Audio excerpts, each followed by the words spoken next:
হরে কৃষ্ণ। সকলকে আবারও কৃষ্ণপ্রীতি শুভেচ্ছা জানিয়ে আমাদের ধারাবাহিক শ্রীমদ্ ভগবদ গীতার ক্লাসে আপনাদেরকে স্বাগতম জানাচ্ছি। আজ আমরা শ্রীমদ্ ভগবদ গীতার অন্তর্গত দ্বাদশ অধ্যায়ের 6 এবং 7 নম্বর শ্লোক একসাথে উচ্চারণ করব। শ্লোকটি অত্যন্ত গুরুত্বপূর্ণ, কারণ এই শ্লোকের মধ্যে পরমেশ্বর ভগবান কাদেরকে তিনি উদ্ধার করবেন নিজে এসে, সেই কথাটা তিনি কিন্তু বললেন। তাই যারা পরমেশ্বর ভগবানের মাধ্যমে এই জগৎ থেকে উদ্ধার হতে চান, তারা অবশ্যই এই ভিডিওটি শ্রবণ করুন সম্পূর্ণভাবে। অনেক তত্ত্ব আছে যেগুলো আপনার জীবনকে বদলে দিতে পারবে। তো চলুন শুরু করি। শুরুতে ছোট্ট একটি অনুরোধ, যারা চ্যানেলে প্রথমবার এসছেন অবশ্যই চ্যানেলটি সাবস্ক্রাইব করবেন এই ধরনের ভিডিও পরবর্তীতে পেতে, এবং ভিডিওটি অবশ্যই লাইক করবেন এবং শেয়ার করবেন, এবং কমেন্ট সেকশানে আপনার নিজস্ব মতামত লিখবেন। এর ফলে কি হয়, এর ফলে আরও অধিক থেকে অধিকতর ব্যক্তি এই ভিডিওটি দেখার সুযোগ পায়। তো চলুন শুরু করি। নমো ওম বিষ্ণুপাদায় কৃষ্ণপ্রেষ্ঠায় ভূতলে শ্রীমতী ভক্তিবেদান্ত স্বামিনীতি নামিনে। নমস্তে সরস্বতী দেবী গৌরবাণী প্রচারিণে নির্বিশেষ শূন্যবাদী পাশ্চাত্য দেশতারিণে। বাঞ্ছাকল্পতরুর্ভশ্চ কৃপা সিন্ধুব্যবচ পতিতানাং পাবনেভ্যো বৈষ্ণবেভ্যো নমো নমঃ। জয় অনন্ত কোটি বৈষ্ণববৃন্দ কি জয়। শিল প্রভুপাদ কি জয়। নিতাই গৌর সীতানাথ প্রতি প্রেমানন্দে হরি বল। হরে কৃষ্ণ কৃষ্ণ কৃষ্ণ হরে হরে, হরে রাম রাম রাম হরে হরে। ওম নমো ভগবতে বাসুদেবায়। ওম নমো ভগবতে বাসুদেবায়। ওম নমো ভগবতে বাসুদেবায়। শ্রীমদ্ ভগবদ গীতা দ্বাদশ অধ্যায় শ্লোক নম্বর 6-7 ভক্তিযোগ। ये तु सर्वाणि कर्माणि मयि सम्नस्व मत्परा अनन्वैव योगेन मम ध्यायन्त उपासते तेषाम् अहं समुद्भर्ता मृत्युसंसारसागरात् भवामि न चिरत पार्थ मयि अवेशितचेतसाम्। ये तु सर्वाणि कर्माणि मयि सम्नस्व मत्परा अनन्वैव योगेन मम ध्यायन्त उपासते तेषाम् अहं समुद्भर्ता मृत्युसंसारसागरात् भवामि न चिरत पार्थ मयि अवेशितचेतसाम्। হরে কৃষ্ণ। এখন আমরা এই সংস্কৃত শ্লোকের শিল প্রভুপাদ কর্তৃক যে বাংলা ভাষানুবাদ দেওয়া হয়েছে, সেই ভাষানুবাদ আমরা শ্রবণ করব। অনুবাদ: যারা সমস্ত কর্ম আমাতে সমর্পণ করে মতপরায়ণ হয়ে অনন্য ভক্তিযোগের দ্বারা আমার ধ্যান করে উপাসনা করে, হে পার্থ, আমাতে আবিষ্ট চিত্ত সেই সমস্ত ভক্তদের আমি মৃত্যুময় সংসার সাগর থেকে অচিরেই উদ্ধার করি। আমি আবার পড়ার চেষ্টা করছি।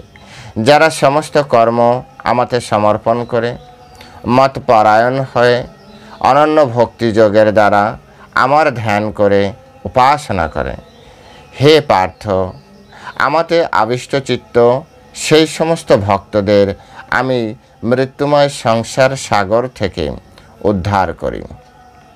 হরে কৃষ্ণ। জয় শিল প্রভুপাদ কি জয়। এখন আমরা শিল প্রভুপাদ কর্তৃক এই সংস্কৃত শ্লোকের উপরে যে তাৎপর্য প্রদান করা হয়েছে, সাথে সাথে শিল বলদেব বিদ্যাভূষণ এবং শিল বিশ্বনাথ চক্রবর্তী সহ শিল ভক্তিবিনোদ ঠাকুর, ওনাদের যে তাৎপর্য এই শ্লোকের উপরে রয়েছে, এই তাৎপর্যের আলোকে এই শ্লোকটি হৃদয়ঙ্গম করার চেষ্টা করব। শ্লোকটি অত্যন্ত গভীর তাৎপর্য মণ্ডিত একটি শ্লোক।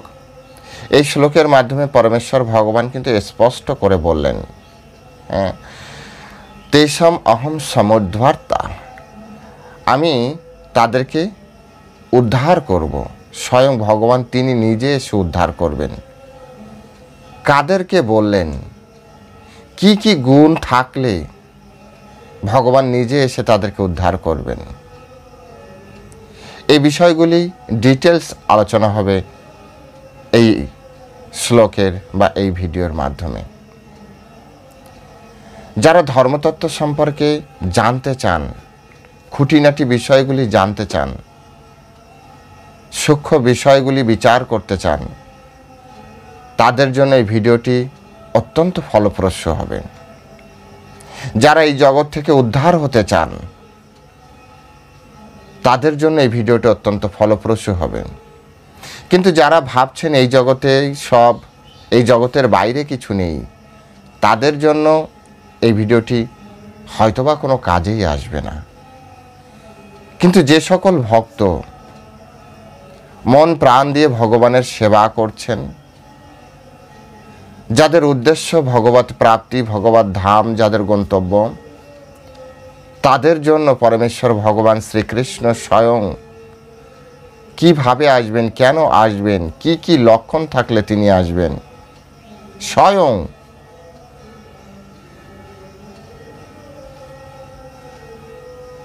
একবার চিন্তা করুন। তাদের জন্য এই ভিডিওটি অত্যন্ত উপকারী। সেজন্য প্রত্যেকটা বিষয় অত্যন্ত গভীরভাবে শ্রদ্ধা সহকারে বোঝার চেষ্টা করবেন। ভগবদ গীতা, আগেই বলা হয়েছে, ভগবদ গীতা হচ্ছে সমস্ত শাস্ত্রের সারাতিসার। সর্ব উপনিষদ গাভ দুগ্ধা গোপালনন্দন পার্থ বৎস সুধীর ভোক্তা দুগ্ধম গীতামৃতম মহৎ। এই যে গীতা রূপ যে অমৃত, এটা হচ্ছে আপনার গাভীর দুধের সাথে তুলনা করা হয়েছে। সমগ্র গাভীকে সমস্ত শাস্ত্রের রূপক অর্থে ব্যবহৃত হয়েছে। তাই গুরু পরম্পরায় যদি কেউ এইটা পড়ে, শোনে, শ্রবণ করে, তাহলে তাদের জন্য যতটা সহজ হয়, অন্য সকলের জন্য এতটা সহজ সম্ভব নয়। ইস্কনের ভক্ত শুদ্ধ গুরু পরম্পরায় রয়েছে, তাই তাদের কথার মধ্যে এক ধরনের পাওয়ার রয়েছে, বিশেষ ছিল প্রভুপাদের মধ্যে, ছিল প্রভুপাদের যারা শিষ্যবৃন্দ তাদের মধ্যে। আমার যদি ব্যক্তিগত জ্ঞান আমি আপনাদেরকে দিই, তার মাধ্যমে আপনাদের কোনো লাভ হবে না, নিশ্চিত আপনি লিখে রাখতে পারেন। আর ব্যক্তিগত জ্ঞান দেওয়ার জন্যও আমি এখানে আপনাদের সামনে আসিনি। আমি অ্যাজ এ মেসেঞ্জার শিলা প্রভুপাদ শ্রী গুরুদেবের একজন পিয়ন হিসেবে আপনাদের কাছে এসেছি। আমার নিজস্ব কোনো জ্ঞান বুদ্ধি নেই। আমার সামনে ভগবদ গীতা খোলা আছে, এই দেখুন ভগবদ গীতা আমি আপনাদের সামনে দেখে দেখে আপনাদের সামনে বলছি। গুরু পরম্পরার মাধ্যমে যেটা বুঝতে পেরেছি সেটা আপনাদেরকে বোঝানোর চেষ্টা করা হচ্ছে, অন্য কোনো কিছু নেই। নিজের কোনো ক্রেডিটই নেই, নিজের কোনো জ্ঞান বুদ্ধি এখানে কাজ করবে না। তাই মনোযোগ দিয়ে শ্রবণ করুন। তো চলুন আমরা দেখি। শিলা প্রভুপাদ প্রথমে অত্যন্ত স্পষ্টভাবে ঘোষণা করেছেন এই শ্লোকের মাধ্যমে। তিনি বলেছেন যে ভগবত ভক্তেরা অত্যন্ত কি বলে ভাগ্যবান, কেননা ভগবানের কৃপায় তারা অনায়াসে জড়বন্ধন থেকে মুক্তি লাভ করে। শুদ্ধ ভক্তির প্রভাবে ভক্ত উপলব্ধি করতে পারেন যে ভগবান হচ্ছেন মহান এবং প্রতিটি স্বতন্ত্র জীবাত্মাই হচ্ছে তার অধীন। প্রতিটি জীবের কর্তব্য ভগবানের সেবা করা, কিন্তু সে যদি তা না করে তাহলে তাকে মায়ার দাসত্ব করতে হয়। কত সুন্দরভাবে ব্যাখ্যা করলেন, এখানে না বোঝার কিছু নেই। ভগবত ভক্তরা এই কারণে ভাগ্যবান কারণ তারা মূল তত্ত্ব হৃদয়ঙ্গম করতে পেরেছে। যদি ভগবত ভক্তেরা হৃদয়ঙ্গম না করতে পারত তাহলে এই ভাগ্যের কথাটি আর আসতো না। এই কারণে বলা হয়েছে ভাগ্যবান। সে সমস্ত শাস্ত্র বিচার করে শুদ্ধ গুরু পরম্পরার মাধ্যমে এই তত্ত্ব বুঝতে পেরেছে যে আমরা জীব হচ্ছে কৃষ্ণের দাস, কৃষ্ণ হচ্ছে আমাদের মালিক। যেভাবে চৈতন্য চরিতামৃত বলা রয়েছে, জীবের স্বরূপ হয় কৃষ্ণ নিত্য দাস, কৃষ্ণের ততস্থ শক্তি ভেদাভেদ প্রকাশ। আমরা সমস্ত জীব কৃষ্ণের নিত্য দাস, এই তত্ত্ব একজন শুদ্ধ কৃষ্ণ ভক্ত তিনি বুঝতে পেরেছেন। তাই তাদেরকে শ্রীল প্রভুপাদ ভাগ্যবান বলেছেন। এই জড়জগতে অনেক মনুষ্য দেহধারী জীব আছে যারা ভাগ্যবান নয়। দেখুন, ভাগ্যবান দুটি অ্যাঙ্গেল থেকে বিচার করা হচ্ছে। আমাদের বর্তমান যে বিচার, সেই বিচার হচ্ছে আধ্যাত্মিক অ্যাঙ্গেল থেকে বিচার করা। কিন্তু কেউ যদি জড়জাগতিক অ্যাঙ্গেল থেকে বিচার করে, ভৌতিক জগতের অ্যাঙ্গেল থেকে, শুধু ভাগ্যবানের উপরে কথা বলছি, অনেকে বিপরীত মত প্রকাশ করতে পারেন, তাদের হয়ে বলছে। দুটি অ্যাঙ্গেল থেকে বিচার করা যায়, একটি হচ্ছে আধ্যাত্মিক অ্যাঙ্গেল আর একটা হচ্ছে ভৌতিক অ্যাঙ্গেল। ভৌতিক অ্যাঙ্গেল থেকে যদি আপনি বিচার করেন, অনেক সময় দেখবেন যে ভক্তদেরকেই হতভাগা মনে হয়। কেন ভক্তদের হতভাগ্য মনে হয়, হতভাগা মনে হয়, ভাগ্যহীন মনে হয়? কারণ ভক্তদের ক্ষেত্রে এরকম হয় যে তাদের হয়তো অর্থবৃত্ত থাকে না, আত্মীয় স্বজন দ্বারা পরিত্যাগকৃত হয়,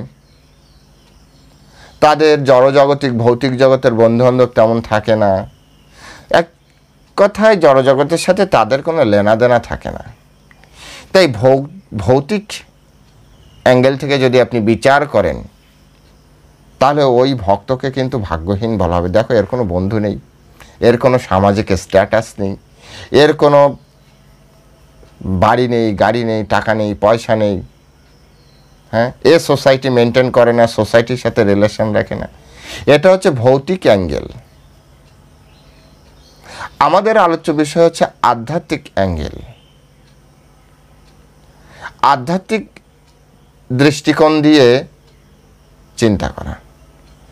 আধ্যাত্মিক দৃষ্টিকোণ দিয়ে চিন্তা করা হয় এই ভৌতিক জগৎ অল্প কিছুদিনের জন্য মাত্র, যেটি আমাদের কর্মক্ষেত্র নামে পরিচিত। এখানে আমাদের নির্দিষ্ট কিছু কাজের জন্য এসেছি, আর এর ভিতরে সবথেকে ইম্পর্টেন্ট কাজ হচ্ছে কিভাবে আমি আমার শরীর এবং চেতনাকে কাজে লাগিয়ে এই ভৌতিক জগৎ থেকে সুন্দরভাবে বেরিয়ে যেতে পারি।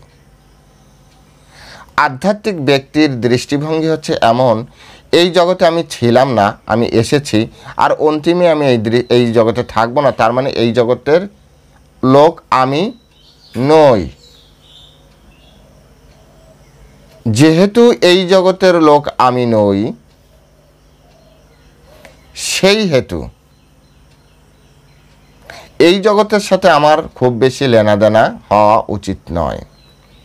তাই তিনি নিজেকে সর্বতোভাবে গুটিয়ে নেন।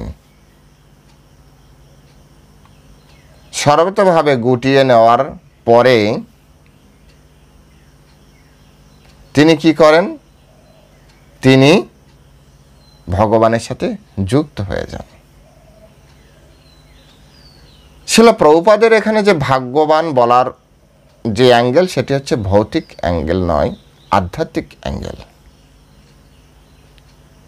তাই যারা ভৌতিকভাবে অত্যন্ত জর্জরিত আছেন, ভৌতিকভাবে রিস, তারা হয়তো এই কথাটি মান্যতা নাও দিতে পারেন, কিন্তু আমাদের আলোচ্য বিষয় হচ্ছে আধ্যাত্মিক।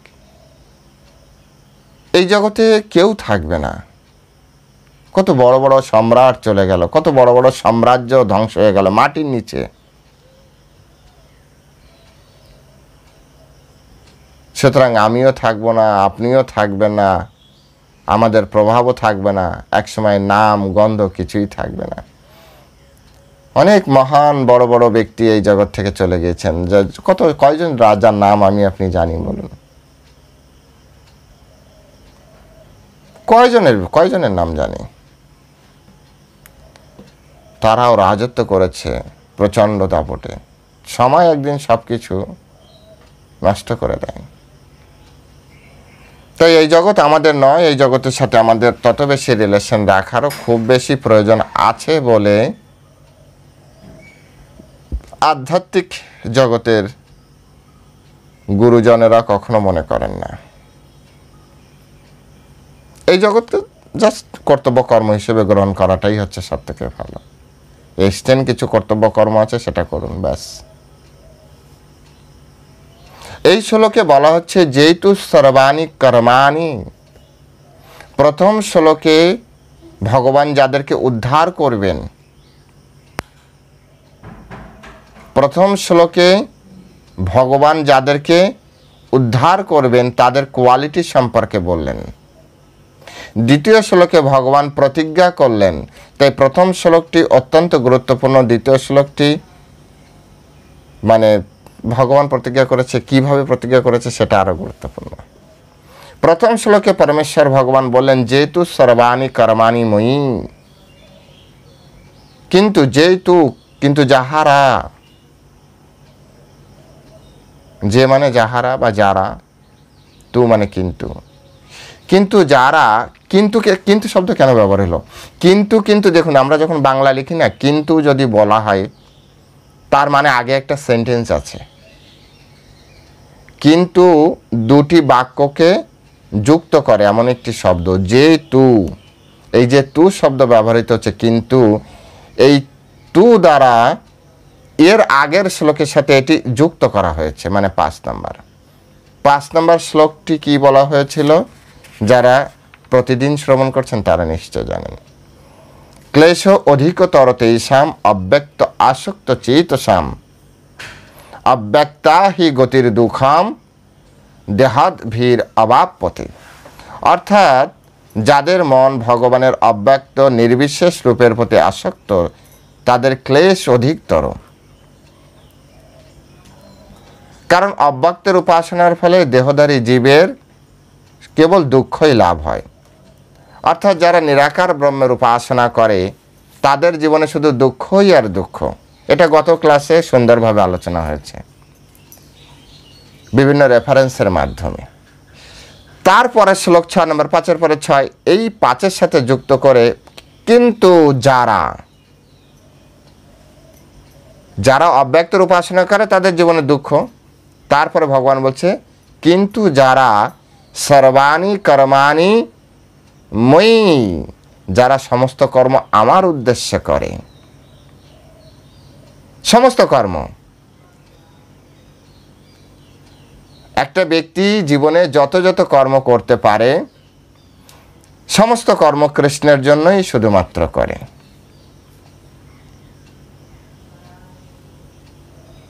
সেই সব কর্ম যদি কেউ কৃষ্ণের জন্য করে তাহলে কৃষ্ণ হয়তো তাদের উদ্ধার করবে, যদি কোনো চিটিং না থাকে। আরও আছে পয়েন্ট। ভগবদ্গীতার 9ম অধ্যায়ে এই সেম কথা ভিন্ন প্যাটার্নে বোঝানো হয়েছে। সেখানে বলা হচ্ছে যৎ করোষি যৎ অশ্নাসি যৎ জুহোষি দদাসি যৎ যৎ তপস্যসি কৌন্তেয় তৎ করোষু মত অর্পণা। যৎ করোষি, তুমি যা করো। যৎ অশ্নাসি, তুমি যা আহার করো। যৎ জুহোষি, জুহোষি মানে হোম করা, তুমি যে হোম যজ্ঞ করো। দদাসি যৎ, তুমি যা দান করো। যৎ তপস্যসি, তুমি যা তপস্যা করো। তৎ কুরুষু, সেই সকল বিষয়, কর্তব্য কর্ম, সেই সকল কর্ম। তৎ কুরুষু, সেগুলি করো। মত অর্পণা, আমাকে অর্পণ করো। ভগবান নিজে বললেন তুমি সেই সব বিষয় আমাকে অর্পণ করো। ওখানে 2 লাইনের ডিটেলস বলেছে, এখানে ওই লাইনটি সর্বাণি কর্মাণি ময়ি 3 শব্দ দ্বারা বুঝিয়েছে। একে বলে কোডিং অর্ড, কোডিং শব্দ। সর্বাণি কর্মাণি ময়ি, আমার জন্য সমস্ত কর্ম করো। আমাতে আবিষ্ট হয়ে সমস্ত কর্ম করো। এবার সর্বাণী বলতে কি বোঝায়? প্রশ্ন আসে, সর্বাণী বলতে ওই শ্লোকটি বোঝায়।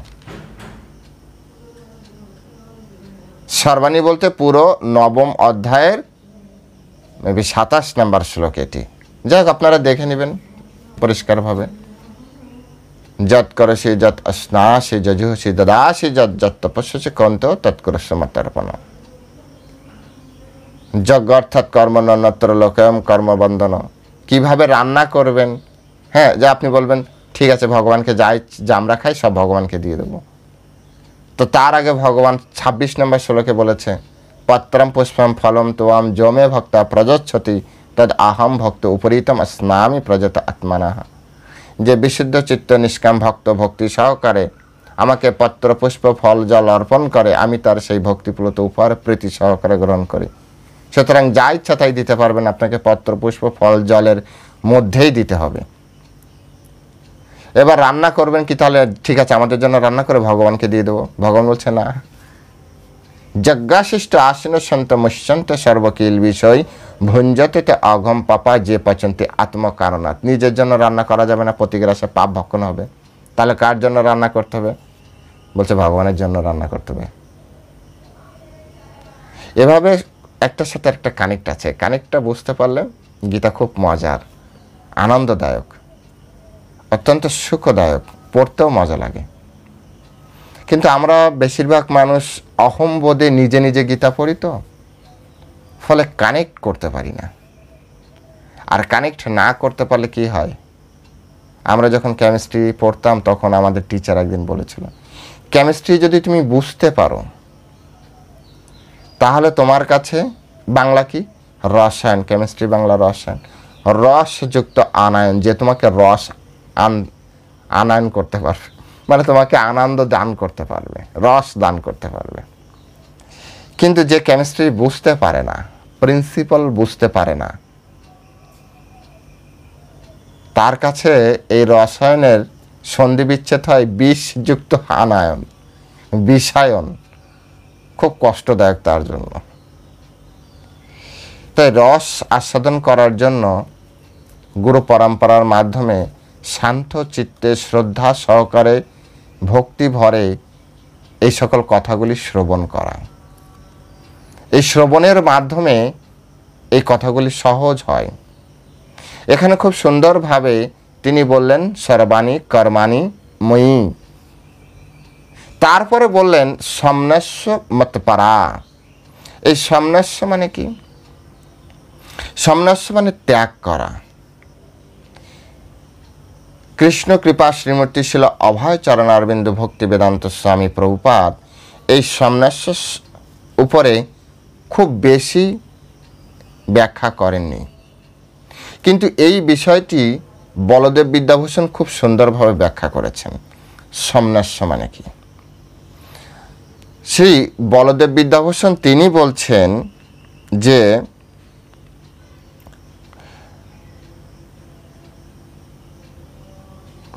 নানা কারণে ভক্তির বিক্ষেপ অর্থাৎ বিপর্যয় বুদ্ধি আসে বলিয়া স্ববিহিত কর্ম পরিত্যাগ করিয়া আমাগত প্রাণ ও আমি একমাত্র পরম পুরুষার্থ স্বরূপ এই বোধে মত ভাবাপন্ন হইয়া অন্য কোনো উপায়ে আশ্রয় না লইয়া, আরও অনেক বিষয় আছে, মূল পয়েন্ট হচ্ছে যে ভগবদ্গীতাই ভগবান বলেছে স্বধর্মের নিধানম শ্রেয়, পরধর্ম ভয়াবহ। তো স্বধর্ম অনুষ্ঠান করা একজন ব্যক্তির জন্য অত্যন্ত গুরুত্বপূর্ণ, প্রত্যেকেরই উচিত। এখন স্বধর্ম মানে হচ্ছে নিজের ধর্ম। নিজের ধর্ম মানে কি? হিন্দু মুসলিম খ্রিস্টান বৌদ্ধ শিখ জৈন পার্সি এরকম নয়। স্বধর্ম বলতে আমাদের বৈদিক শাস্ত্রে বলা হয় বর্ণাশ্রম ধর্ম। যে যে বর্ণে আছে, যে যে আশ্রমে আছে। বর্ণ কটি? 4টি, ব্রাহ্মণ ক্ষত্রিয় বৈশ্য শূদ্র। আশ্রম কটি? 4টি, ব্রহ্মচর্য আশ্রম, গৃহস্থ বা গার্হস্থ আশ্রম, তারপরে বানপ্রস্থ আশ্রম, তারপর হচ্ছে সন্ন্যাস আশ্রম। 4টা বর্ণ 4টা আশ্রম, এইটাকে বলা হয় চতুর্বর্ণাশ্রম। এই চতুর্বর্ণাশ্রমের অন্তর্গত যে ধর্ম, সেই ধর্ম আচরণ করাটাকেই বলা হচ্ছে স্বধর্ম। এখন এখানে সন্ন্যাস বলতে সর্বাণী কর্মাণিময়ী, কর্ম বিষয়ে আলোচনা হচ্ছে, তারপরেই বলছে সন্ন্যাস। তো কর্মাণীর সাথে, কর্মের সাথে সন্ন্যাসের কি যুক্ততা আছে? একবার বলছে যেহেতু সর্বাণী কর্মাণিময়ী, অর্থাৎ যে আমার জন্য কর্ম করে, পরে বলছে সন্ন্যাস। সন্ন্যাস বলবে কেন? কারণ যদি ত্যাগই হয় তাহলে কর্ম করবে কি করে? তাহলে এই দুটোর সাথে কিভাবে জয়েন করা যেতে পারে? কারণ এর আগে ভগবান বলেছে স্বধর্মে নিধনম, সেটা স্বধর্ম করতেই হবে। এখন আবার এখানে এসে বলছে, মানে নবম অধ্যায়ে বলেছে যা করো আমার জন্য করো।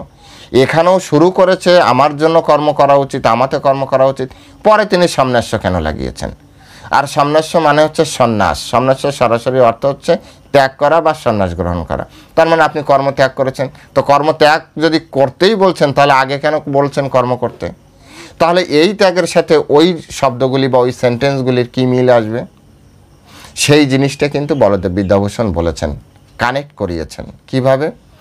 ভক্তি করতে যে স্বধর্ম পালন করছে, কিন্তু যদি এমন কিছু কর্ম করছে যে কর্মটা ভক্তিপথে বাধা সৃষ্টি করে, ভালো করে বুঝুন। এমন কর্ম, বর্ণাশ্রম করছে তো সংসারের ভরণ পোষণ করতে হবে, সংসারকে লালন পালন করতে হবে, সন্তান স্ত্রী, এই ধরনের, এটা তো স্বধর্ম করতেই হবে। এটা করতে যে সেই কর্ম যদি ভক্তি বিরোধী হয়, এখানে স্পষ্ট করে বলছে যদি বিপর্যয় বুদ্ধি আসে, স্বধর্মবিহিত কর্ম পরিত্যাগ করা উচিত। স্বধর্মবিহিত এমন কর্মই আপনার আমার করা উচিত না যে কর্মের মাধ্যমে আমাদের যে স্বধর্ম সেটা বিপর্যয় ঘটে। মূল ধর্ম কি? মূল ধর্ম ভগবানকে প্রাপ্তি করা। উদাহরণ হিসেবে দেওয়া যেতে পারে, একটা সন্তান ভালো খেলাধুলায় ভালো, কিন্তু প্রাথমিকভাবে প্রত্যেকটা পিতামাতা চায় তার সন্তান যাতে পড়াশোনায় ভালো হয়। তাই খেলাধুলা ভালো হলেও তার ফার্স্ট পিতামাতার প্রায়োরিটি থাকে সে যাতে পড়াশোনায় ভালো হয়। এবার খেলাধুলায় ভালো বিধায় সে যদি সবসময় খেলা করে, তখন পিতামাতা বলে আরে বাবা আগে তো পড়, পড়াশোনাটা ঠিক রেখে খেলা কর। তাদের ভিতরে এই চেতনা থাকে এই খেলাধুলার মাধ্যমে পড়াশোনাটার বিপর্যয় না ঘটে, পড়াশোনাটা নষ্ট না হয়ে যায়। ভালো করে বুঝতে হবে। অনেকে এখানে যুক্তি দিবেন, প্রভু খেলাধুলার মাধ্যমেও কিন্তু অনেক বড় হওয়া যায়। আমি এই কথাটি আগেই বলেছি। একটা হচ্ছে ভৌতিক জগতে যারা অর্থের মাধ্যমে, সম্মানের মাধ্যমে, প্রতিপত্তির মাধ্যমে অথবা বাড়ি গাড়ি রোড এইসব দেখে যারা, ব্যাংক ব্যালেন্স দেখে যারা বড় মনে করে, তাদের অ্যাঙ্গেল আলাদা। এখানে আধ্যাত্মিক অ্যাঙ্গেল নিয়ে আলোচনা হচ্ছে। তাই এখানে বলা হচ্ছে সন্ন্যাস, অর্থাৎ আপনি এই যে মহিষ কর,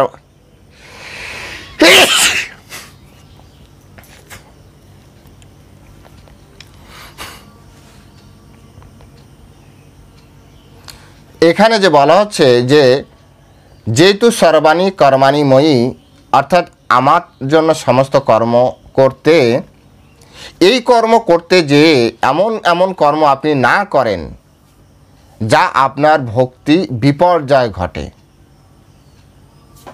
কৃষ্ণ প্রাপ্তিতে বিপর্যয় ঘটে, তাহলে সেটাকে ত্যাগ করুন। এবার ত্যাগ করবেন, সেটা কি ধরনের মনোভাব নিয়ে ত্যাগ করবেন? ও তাহলে এটা ভালো লাগছে না, এটা ত্যাগ করে দিই না। বলছে মত পরায়ণা, আমাগত চিত্তে, আগে আমাকে ফোকাস করো। আগে কৃষ্ণকে ফোকাস করতে হবে, পরমেশ্বর ভগবান কৃষ্ণকে ফোকাস করতে হবে। কৃষ্ণ ভগবানের দিকে যেতে যে যা যা দরকার আমরা গ্রহণ করব, আর যা যা পরিত্যাগ করা উচিত সেটা পরিত্যাগ করব।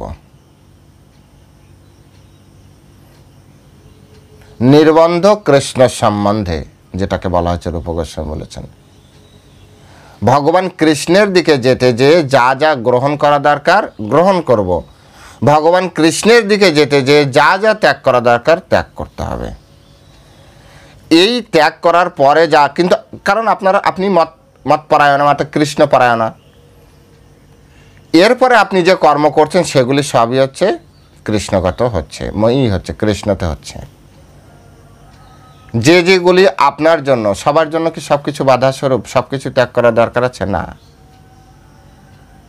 যার যে বল সেই বল অনুযায়ী, যার যে মেন্টালিটি সেই মেন্টালিটি অনুযায়ী যেটা ভক্তিপথের বাধাদায়ক সেটাকে ত্যাগ করা উচিত। অনেকে বলবে প্রভু মাছ মাংস খেয়ে হজম করলে তাহলে মাছ মাংস খেয়ে নিব। না, ওটা তো প্রথমেই আগে নিষেধ করা আছে, এটা করতেই পারবেন না আপনি। নিয়মের বাইরে তো যেতেই পারবেন না, নিয়মের ভেতরে থেকে অনেক কিছু যারা না করতে পারবে তাদের জন্য। তারপরে অর্থাৎ শিল প্রভুপাদ বলছেন জীবনের একমাত্র উদ্দেশ্য শ্রীকৃষ্ণকে আনন্দ দান করা। যেহেতু আমরা হচ্ছে ভগবানের দাস, ভগবানের অংশ, মামই অংশ জীবলোকে জীবভূত সনাতনম, সুতরাং ভগবানকে আনন্দ দান করা ছাড়া আমাদের জীবনে আর কোনো উদ্দেশ্য নেই। সেজন্য আমরা ভগবানেরই কাজ করব।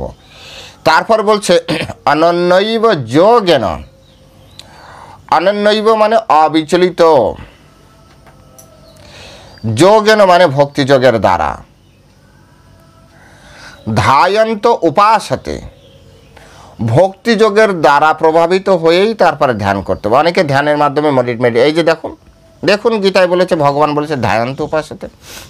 আপনারা কি আরতি করছেন, কি ভগবানের জন্য লুচি পরোটা বানাচ্ছেন? ভগবান বলেছে ধ্যায়ন্ত, এরকম আমাদেরকে বলে। কিন্তু তার আগে যে অনন্যৈব যোগেন মাম আছে, এবার যোগ বলতে বলছে তার মতো এখানে তো ভক্তিযোগ নেই। কথা হচ্ছে ভক্তিযোগ নিয়ে, এখানে যোগ বলতে কি ভক্তি শব্দ ব্যবহারই করতে হবে? আমি আবারও বলছি, ভগবদ্গীতায় যেখানে যেখানে যোগ শব্দ আছে শুধুমাত্র ভক্তিযোগের কথাই বলা হচ্ছে, কারণ ভগবান লাস্টে ওই কথাই বলবেন। সেই জন্য যোগকে যদি আপনি ভক্তিযোগ না দেখেন তাহলে আপনি সব সময় কানেকশন আউট থাকবেন। এখানে বলা হচ্ছে অনন্যৈব, অবিচলিতভাবে। অনন্য মানে আরেকটি শব্দ মিনিং আসে, ন অন্য, অন্য কাউকে নয়। এই বিষয়টি যদি রূপ গোস্বামীর ভক্তি রসামৃত সিন্ধু দেখেন, সেখানে স্পষ্টভাবে বলা হচ্ছে অন্য অভিলাষিতা শূন্যম জ্ঞান কর্মত অনাবৃতাম আনুকূল্যন্য কৃষ্ণ অনুশীলনম ভক্তির উত্তমা। অর্থাৎ উত্তমা ভক্তি হচ্ছে অন্য অভিলাষিতা শূন্যম, অন্য কোনো রকম অভিলাষিতা না করে শুধুমাত্র কৃষ্ণের চরণে আত্মসমর্পণ করতে হবে। এই জন্য শিল প্রভুপাদ বলছে যে আমাদের মনুষ্য জীবের জীবনের সব থেকে মূল উদ্দেশ্য হচ্ছে ভগবানকে আনন্দ দান করা, কারণ আমরা কৃষ্ণের দাস, আমাদের একটাই কাজ কৃষ্ণের সেবা করা। সেই জিনিসটা এখানে স্পষ্ট করে বলা হচ্ছে যে অনন্যৈব যোগেন, ভক্তিযোগের মাধ্যমে। এবার ভক্তিযোগ মানে কি? ভক্তিযোগ মানে ইস্কন যেভাবে সেবা করছে ভগবানের সেরকম ভক্তিভাবে। ভক্তি ছাড়া আপনি নিজেও কারোর সাথে কারো বাড়ি খেতে যাবেন না। ভক্তিতে আপনাকে ডাকতে হবে। কারো বাড়ি গেলেন আর কেউ যদি আপনাকে বলে, খুব ক্লোজ ফ্রেন্ড হলে সে আলাদা বিষয়, কিন্তু সাধারণত আত্মীয়ের বাড়ি এই ওখানে বসে খেয়ে নে, আপনি খাবেন না। ঘরে রান্না না হলেও আপনি টেকনিক্যালি বলবেন না গো আমি এখন বসতে পারছি না, ঘরে রান্না করে রেখেছে, নষ্ট হয়ে যাবে, যাই। আপনার ঘরে হয়তো রান্না নেই, আপনি হয়তো গিয়েছিলেন না সেখানে খাবেন বিদায়, কিন্তু কেউ যদি এইভাবে বলে না, এই যা বসে খেয়ে নে, খুব কাছের বন্ধু যদি বলে সেটা আলাদা সম্পর্কের উপরে, কিন্তু জেনারেলি এটা গ্রহণ করবেন। তাই এখানে যোগেন শব্দ ব্যবহার করা হচ্ছে অনন্য ভক্তি সহকারে, ভক্তির মাধ্যমে আপনি ভগবানের সেবা করবেন। এই যে উপরের যে কর্ম আছে সেই কর্ম আপনার হবে হচ্ছে ওই কর্মের মাধ্যমে, যাতে আপনি বলেছে না সর্বাণী কর্মাণী ময়ী, সেইখানে তারপরে বলছে যে অনন্যৈব, অর্থাৎ আপনি যেন আবার কিছু না চান, ভগবান আমি আপনার কত কাজ করছি, আমি আপনার কত সেবা করছি, প্লিজ আমাকে একটু উদ্ধার করুন, এরকম কিন্তু হবে না। আপনি উদ্ধারের বিষয়ও চাইতে পারবেন না। যেভাবে চৈতন্য মহাপ্রভু তিনি বলেছেন, ন ধনম ন জনম ন সুন্দরীম কবিতাম বা জগদীশ কামায়, আমি ভগবান তোমাকেও চাই না। এটা হচ্ছে ভক্তির লক্ষণ। ভগবানকেও চাইলে হবে না, তো কি চাই তাহলে ভক্ত? মম জন্মনি জন্মনীশ্বরে ভগবত ভক্তির অহৈত কিতই, যাতে আমি জন্ম জন্মে শুধু আপনার সেবা করতে পারি। নরোত্তম দাস ঠাকুর এটাকে আরো সহজ ভাষায় বললেন, সেবা অধিকারও দিয়া করো মোরে দাসী।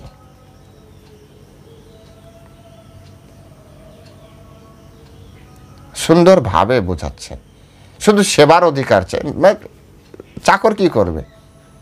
চাকরের খাওয়া দাওয়া থাকা তো এমনি চলবে, চাকর দেখবে শুধু চাকরিটা না যায়। যে যারা চাকরি করে তারা দেখুন কতটা মিলে, দেখুন আপনার চাকরি যদি থাকে তাহলে আপনার খাওয়া থাকা পড়া সব ওকে। চাকরি যদি চলে যায় না তাহলে টেনশন, আপনি তখন খাওয়ার চিন্তা করতে পারবেন না।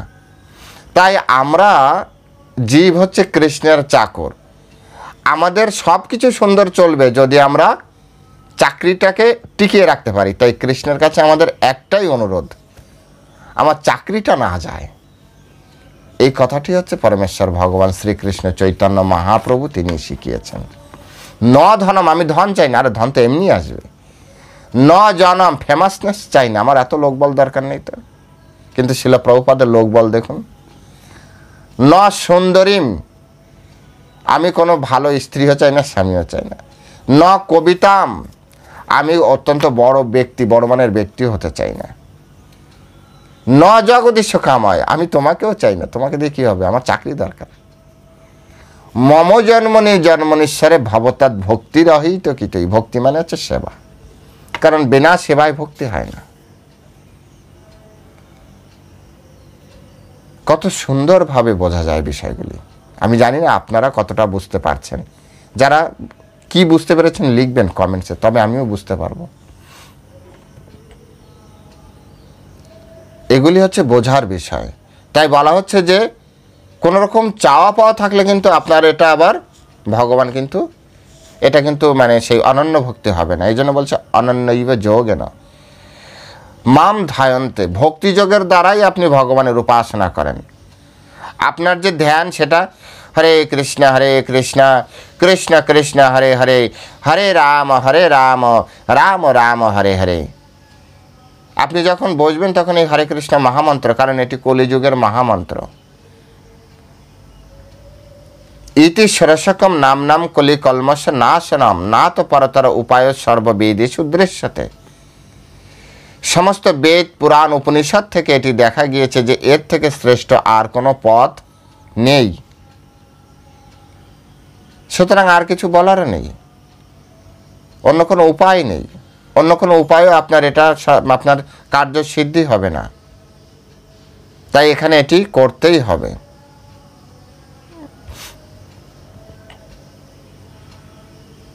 যেভাবে বরাহ পুরাণে শিল প্রভুপাদ কোট করেছেন, স্পষ্ট করে এখানে বলা আছে, নয়ামি পরমাম স্থানম অর্চি আদি গতিমি বিনা গরুরো স্কন্দম আরপ্য যথা ইচ্ছম মনির বারিত। অপ্রাকৃত লোকে প্রবেশ করার জন্য ভক্তকে অষ্টাঙ্গ যোগের অনুশীলন করতে হয় না। পরমেশ্বর ভগবান তাকে নিজেই অপ্রাকৃত জগতে নিয়ে যান, অপ্রাকৃত জগতে ভগবান নিজেই নিয়ে যাবেন। সুতরাং বিভিন্ন রকমের ধ্যানের পন্থা না ছেড়ে শাস্ত্রে যেভাবে আছে কেবলমাত্র শ্রীকৃষ্ণ ভগবানের দিব্য নাম উচ্চারণ করা, হরে কৃষ্ণ কৃষ্ণ কৃষ্ণ হরে হরে, হরে রাম রাম রাম হরে হরে, এই নাম উচ্চারণ করুন আর ভগবত ধাম প্রাপ্তি হয়ে যাবে, ভগবান নিজে এসে নিয়ে যাবে। তাহলে ধ্যান তো মানে হচ্ছে ভক্তিযোগের মাধ্যমে হরে কৃষ্ণ মহামন্ত্র উপাসনা। তারপরে ভগবান বললেন তেষাম, তাদেরকে অহম আমি সম উদ্ধার্তা, আমি উদ্ধার করব। সম উদ্ধার্তা মানে উদ্ধারকারী, ত্রাণকর্তা, পরিত্রাণে। ভগবান ভগবদ গীতার লাস্টে কি বলেছেন, পরিত্রাণায় লাস্টে না প্রথম দিকে বলেছেন পরিত্রাণায় সাধু নাম, আমি সাধুদেরকে রক্ষা করি। শেষে যে বলছেন যে মক্ষ্যস্য আমি মা শুচ, হ্যাঁ, সমস্ত কিছু ত্যাগ করে, হ্যাঁ, সর্বধর্মান পরিত্যাজ্য মাম একম শরণম ব্রজ অহম তম সর্ব পাপেভ্য মক্ষ্যস্য আমি মা শুচ, আমি তোমাদেরকে মুক্তি দান করব। ও তো সমস্ত পাপ থেকে মুক্তি করলো। ভগবান বললো আমি সমস্ত পাপ থেকে মুক্ত করব, কিন্তু এই শ্লোকে ভগবান, এটি হচ্ছে 12তম অধ্যায়, দ্বাদশ অধ্যায় ভক্তিযোগের সব থেকে সিক্রেট অধ্যায় ভক্তিযোগ, এই জন্য মাঝখানে রাখা হয়েছে। 6 থেকে 12 হচ্ছে ভক্তিযোগের অন্তর্গত। 3টা শতক আছে, কর্মশতক, ভক্তি শতক, জ্ঞান শতক। তো ভক্তি শতকের লাস্ট অধ্যায় হচ্ছে 12 অধ্যায়। এখানে এসে ভগবান কত মজার মজার কথা বলছে। ওখানে বলছে যে আমি তোমাকে মুক্ত করব, জ্ঞান শতকে যেয়ে বলছে। কর্ম শতকে বলছে যে আমি তোমাদেরকে, সাধুদেরকে রক্ষা করব। কিন্তু এখানে এসে এই যে রক্ষা করব, মুক্ত করব, আর এখানে তিনি কি বললেন? তিনি বলছেন যে তেষাম অহম সমুদ্ধর্তা, আমি তোমাদেরকে উদ্ধার করব। কাদেরকে? এর আগে যারা কোয়ালিফাইড। কি? যেহেতু সর্বাণী কর্মাণি ময়ি সমনস্য মৎপরা অনন্যৈব যোগেন মাম ধ্যায়ন্ত উপাসতে। এই উপরে 6 নম্বর শ্লোকে যিনি উন্নীত হতে পেরেছেন তাদের সম্পর্কে বলছেন তেষাম, তাদেরকে, অহম, আমি, সমুদ্ধার্তা, উদ্ধার করব। কোথা থেকে উদ্ধার করবে? উদ্ধার করার জন্য আপনাকে অন্য কারো উপরে আপনার নির্ভর করতে হবে না। শিব ঠাকুর, কালী ঠাকুর, দুর্গা ঠাকুর, গণেশ ঠাকুর, ব্রহ্মা, বিষ্ণু, কারো উপরে নির্ভর করতে হবে না। স্বয়ং ভগবান নিজে আসবেন, কথা দিয়েছেন। আর কি চান? এটা আমার আপনার কথা না যে যদি বিপদ হয় তাহলে আর কথা রাখবো না, বিপরীত হলে আর কথা রাখবো না। এখানে স্বয়ং ভগবান তিনি কথা দিচ্ছেন, তেষাম অহম সমুদ্ধার্তা, আমি তাদেরকে উদ্ধার করব। ভগবানের কথার উপর আপনাদের বিশ্বাস নেই? আর যদি বিশ্বাস না থাকে তাহলে আর এই জগতে আপনার কারো উপরে বিশ্বাস নেই। সাক্ষাৎ ভগবানকে যদি বিশ্বাস না করতে পারেন, আর এই জগতে প্রত্যেক ব্যক্তি তো ক্ষণে কথা দেয়, ক্ষণে কথা ভাঙে। এই প্রমিস করলো, এই প্রমিস ভেঙে দিল, তাদের প্রতি আর আপনার কি বা বিশ্বাস থাকতে পারে?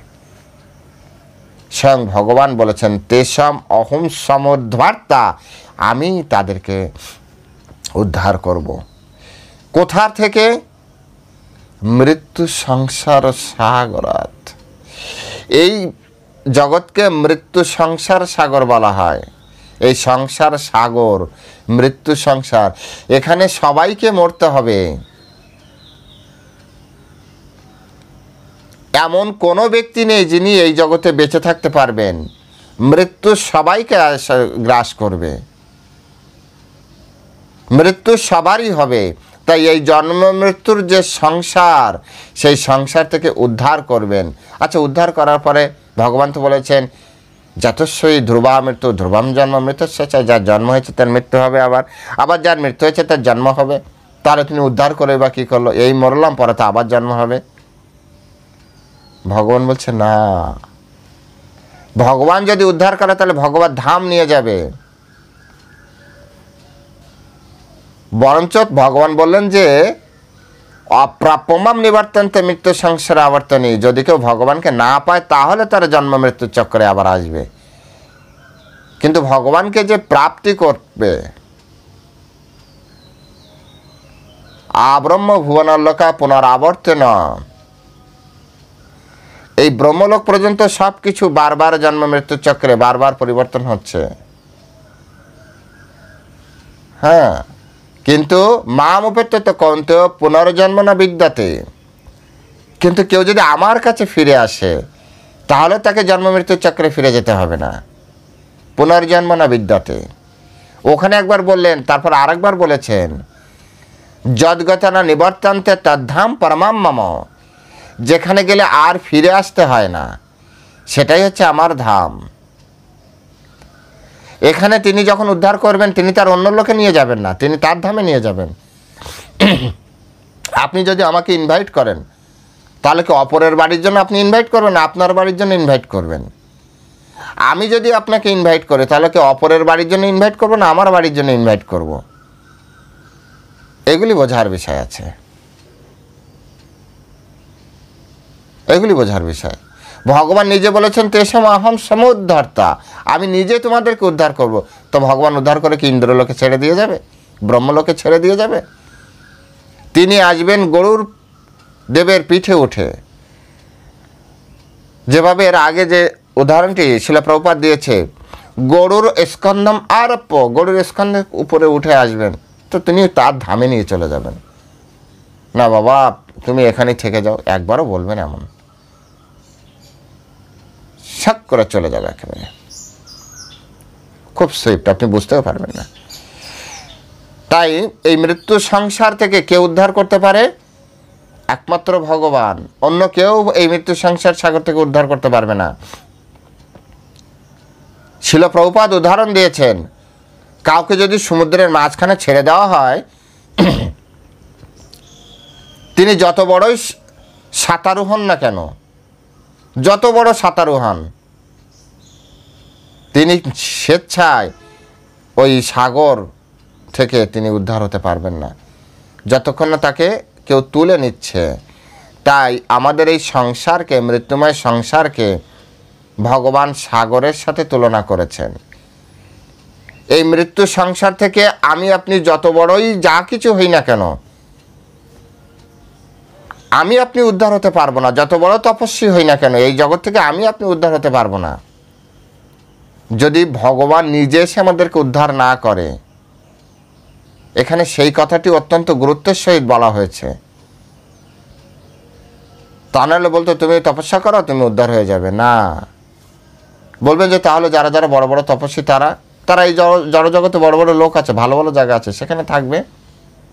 তপলোক, জনলোক, মহালোক, সত্যলোক, এসব জায়গা আছে, সেখানে থাকবে, অনেক সুখ স্বাচ্ছন্দ্য রয়েছে।